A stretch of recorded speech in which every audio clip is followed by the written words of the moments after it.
Right, Assalamu alaikum. Welcome to sixth lecture of Learn English Practically with Mubin Ahmad, powered by Media 360 Communication. एक बार फिर से खुशामदीद and I hope that पिछली video से आपने कुछ ना कुछ फ़ायदा ज़रूर उठाया होगा.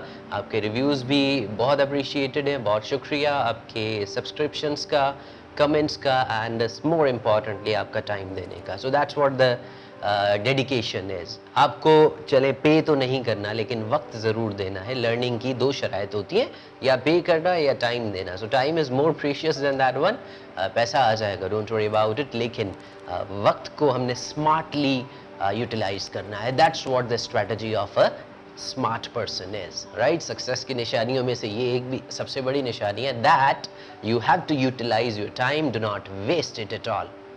Right, let's talk about the next topic in the grammar queue. Previously हमने to be verbs discuss किए थे and our today's topic is verbs to have. Next one. अब बात ये करते हैं कि to have किस बला का नाम है, किस चीज़ का नाम है. That's very easy, like to be tense or the previous lectures. चलें फिर शुरू करते हैं कि to have है क्या. अगर हम इसकी लुग़वी मायने निकालने की कोशिश करें तो टू हैव मीन्स होना. अब कंफ्यूजन ये है कि टू बी की मीनिंग भी यही है और टू हैव की मीनिंग भी यही है, लेकिन what's the difference between them. बहुत ही आसान सा डिफरेंस है. जैसे टू बी की मीनिंग थी कि मैं क्या हूँ, मैं कहाँ हूँ. टू हैव की मीनिंग है मेरे पास क्या है. Very simple. That means to have tense expresses the property, position और ऑनरशिप. अगर मेरी कोई फिजिकल प्रॉपर्टी है, I have a bungalow, I have 2 acres of land, I have 3 shops, I have a cafe, library etcetera, तो ये मेरी एक property है. पोजीशंस भी होती हैं, ऑनरशिप्स भी होती हैं, इसमें फीलिंग्स का भी ताल्लुक है. फॉर एग्जांपल हम यूज़ करते हैं, आपने डेली रूटीन में सुना होगा, I have headache, I have temperature. These are the things that include in the to have category. So, इसका बहुत ही आसान सा डिफरेंस है to be and to have में. Again repeating, they only carry one difference and that is the difference of helping verbs, nothing more. इससे बढ़कर कोई मसला है ही नहीं. Present to have, as I told you earlier, it expresses the property, position and ownership of subject as it is present tense. That is why it will express in present time. हाजिर वक्त में. For example, आई से मेरे पास ring है, आई से मेरे पास headphones हैं, आई से मेरे पास माइक्रोफोन कनेक्टेड है, आई से मेरे पास लैपटॉप है, या मेरे पास कुछ पैसे हैं, आई have a bike, car, bungalow and much more. ये मेरी सारी चीज़ें प्रॉपर्टीज़ हैं. पर अगर मैं बात करूं पोजीशंस के हवाले से, ऑनरशिप के हवाले से, I have the courage, I have stamina to run for 2 kilometres. तो आई हैव स्टेमिना तक ही आप महदूद रहिएगा. टू रन फॉर 2 किलोमीटर्स, इसको हम बाद में डिस्कस करेंगे in the next lecture. Slowly and gradually the improvement begins with you obviously, और उसके लिए वक्त और सब्र की बहुत ज़्यादा ज़रूरत होती है. So I hope that present to have की डेफिनेशन क्लियर हो चुकी होगी. उसका सेकेंड स्टेप हम मूव करते हैं हेल्पिंग वर्ब्स की जानिब. Present to have carries 2 helping verbs. एक होता है हैव एंड दूसरा होता है has. Very simple.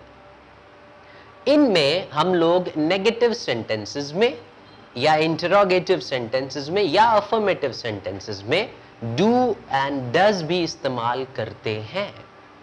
For example, if I make any affirmative sentence, मैं कहूँगा I have a pen. I have not a pen is a correct one according to the American English, and I do not have a pen is also correct according to the British language. And वाज़ेह है, हम लोग literature में, books में British English follow करते हैं, and IT में, technology में we follow for the American English. That is why laptop में आप COLOUR लिखते हैं तो वो रेड लाइन दे देता है. That means spelling is incorrect. But आप बुक्स में अगर कलर की डेफिनेशन कह रहा हूँ, कलर की अगर आप स्पेलिंग फाइंड करेंगे, that will include you in that one. तो ये अमेरिकन एंड ब्रिटिश का थोड़ा सा माइनर डिफरेंस है. Nothing to be worried about that, just stay connected in easy vein. Right. So have and has इसके helping verbs होते हैं. Do does वाली बात मैं फिर से क्लियर कर देता हूँ. हैव जो हम इस्तेमाल करते हैं वो इस्तेमाल करते हैं फर्स्ट पर्सन के साथ, यानी आई एंड वी के साथ.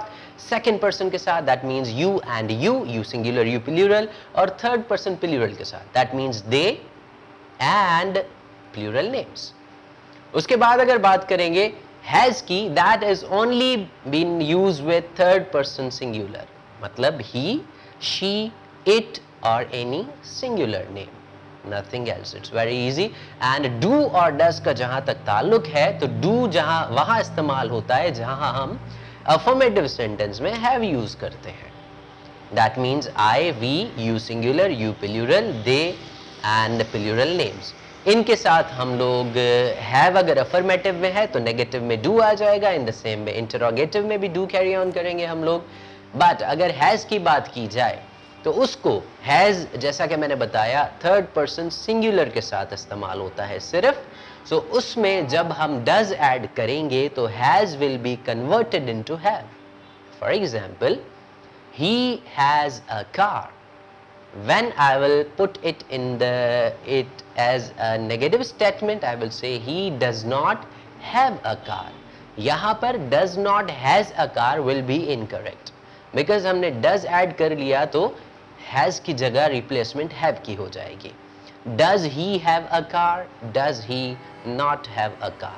ये चार फॉर्मेट्स ऑफ सेंटेंस हैं जिसको हम अफर्मेटिव, नेगेटिव, इंटरोगेटिव और इंटरोगेटिव नेगेटिव कहते हैं। सबटाइटल्स में कोशिश है कि इनको भी बयां कर दूं, इनके सारे स्ट्रक्चर्स भी आपके पास अवेलेबल होने चाहिए।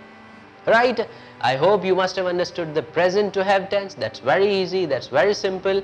एंड उसके बाद मोस्ट इंपॉर्टेंट, ये वीडियोस के बाद आप प्रैक्टिस भी किया कीजिए। वीडियो देखते वक्त, when you see the video, आपके पास पेन एंड पेपर भी होना चाहिए ताकि आप अपनी नोटेशंस बना सकें। और शॉर्ट नोटेशंस जो भी बनती हैं आप अपने माइंड स्ट्रक्चर के हिसाब से बनाते हो। और फॉर एग्जांपल अगर इलेक्ट्रिसिटी इश्यूज़ हैं, डिवाइस इश्यूज़ हैं, लोड शेडिंग इश्यूज़ हैं, तो आपके पास जो पेपर पर लिखा हुआ होगा that will be more easier for you. So that's what the point is. उसके बाद आप सेंटेंस प्रैक्टिस कीजिए जितना हो सके, because practice will make you perfect. Her field में प्रैक्टिस रिक्वायर्ड होती है, जितनी प्रैक्टिस है उतनी परफेक्शन है, बल्कि उतनी इम्प्रूवमेंट है, व्हाट आई बिलीव। राइट, आज के लिए इतना। मुबीन को इजाज़त दीजिएगा, अपना फीडबैक ज़रूर दीजिएगा। मीडिया 360 कम्युनिकेशन के इस यूट्यूब चैनल को सब्सक्राइब भी कीजिएगा ताकि हम फर्दर वीडियोज़ में आपके साथ कनेक्टेड रह सकें। और शुक्रिया, थैंक यू सो मच, अल्लाह हाफ़िज़।